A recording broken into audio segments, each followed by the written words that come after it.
Hi, this is Professor Charlie Evans, and this morning I'm sitting in my office, and I just thought I'd sit here and record some notes on Charlemagne. These notes would be good for both our Western Civ course and our World Civ course because Charlemagne is an important worldwide figure and he figures prominently in both courses. You're looking at right now at my short notes that I've written up online for Charlemagne. You can find a lot of information about him online. There's a great Wikipedia entry on him. There's a lot of other materials that have been written and are online about him, and you can always read in your textbook about him. But this morning, I just want to make a few quick points. My desk chair is creaking unbelievably here, um, and the first thing I'd like to say is that Charlemagne's greatness and his name varies with the language. I mean, Charlemagne is an English version of his name. He's also known by Karl der Grosse if you're speaking German, or Charles le Grand if you're speaking French, Carolus Magnus if you're using Latin. Um, it just shows like how important he was to all these different language communities that would emerge in later part of Europe in the later Middle Ages. Um, One of the interesting comments that I've heard about Charlemagne comes from Professor Eugen Weber, who called the Carolingian Empire the empire that Charlemagne was able to establish in the 8th century. Weber called it a village chieftainship writ, writ large. Okay, let me repeat that. A village chieftainship writ large. And what he intended to mean there was that while the empire was geographically very large, it didn't have a really solid administrative structure to to rule, to administer the empire. It was really a hodgepodge. It's a difficult word to say. It was hodgepodge. It was put together by Charlemagne himself, by his own personal integrity and his personal power. And because of that, because of the lack of that solid administrative infrastructure, part of which was due to a lack of educated people to be able to administrate such a large empire and the problems of communication.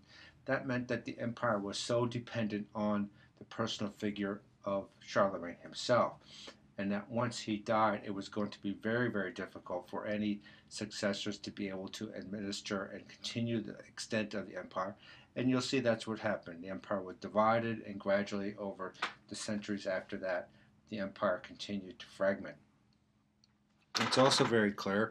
Let me just click here to the image of Charlemagne, one of the many images of Charlemagne. Of course, we have no photos of Charlemagne. We don't really have any paintings of Charlemagne at the time. I mean, every uh, so-called image of Charlemagne dates from centuries after his death, and so this is just one of many reputed images of him. And you'll see, like in the right hand, he's carrying his sword, his emblem of his military power that he established, and in his left hand he's carrying uh, the orb with the cross on it, symbolizing his effective control of the church. Also, the fact that he combined in one person this dual power. It's clear that Charlemagne himself was a extremely gifted individual. He was very charismatic. He was large. He was powerful, and it was those kind of qualities which enabled him to attract followers and attract support from knights.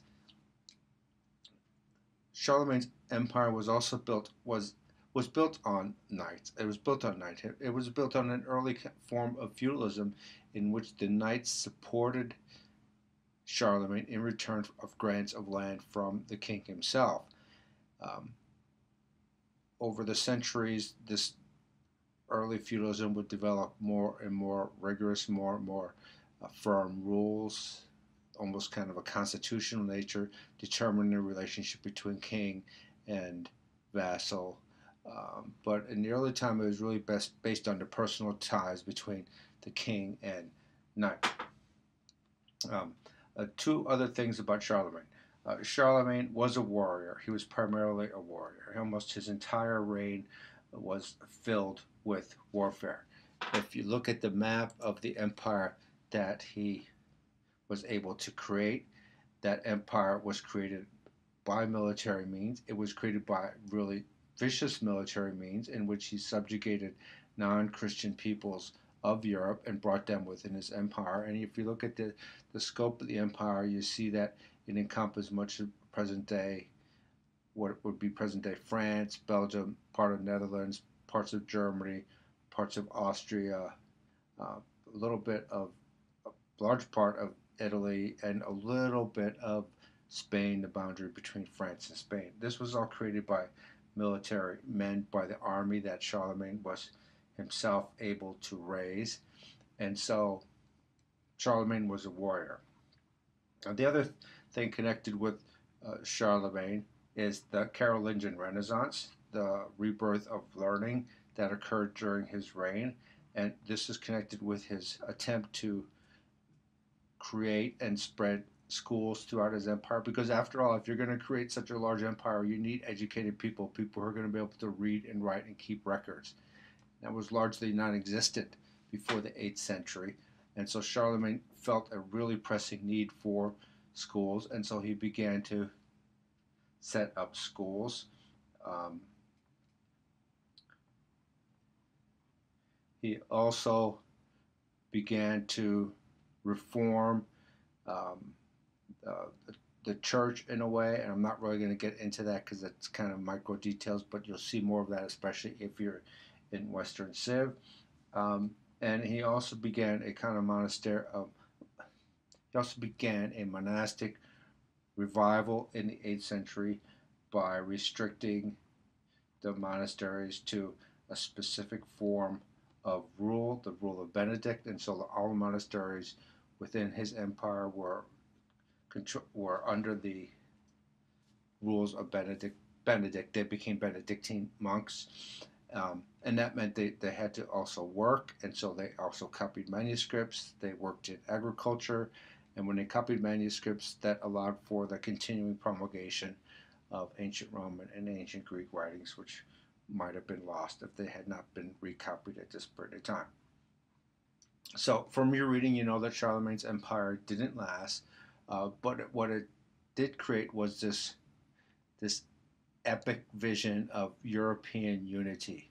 The idea that all the peoples of Europe would again be under the control of a single emperor, harking back to the Roman Empire, and that this idea of a unified Europe would continue to exist, would continue to kind of flutter through the minds of Europeans from the time of Charlemagne, really up until the present day.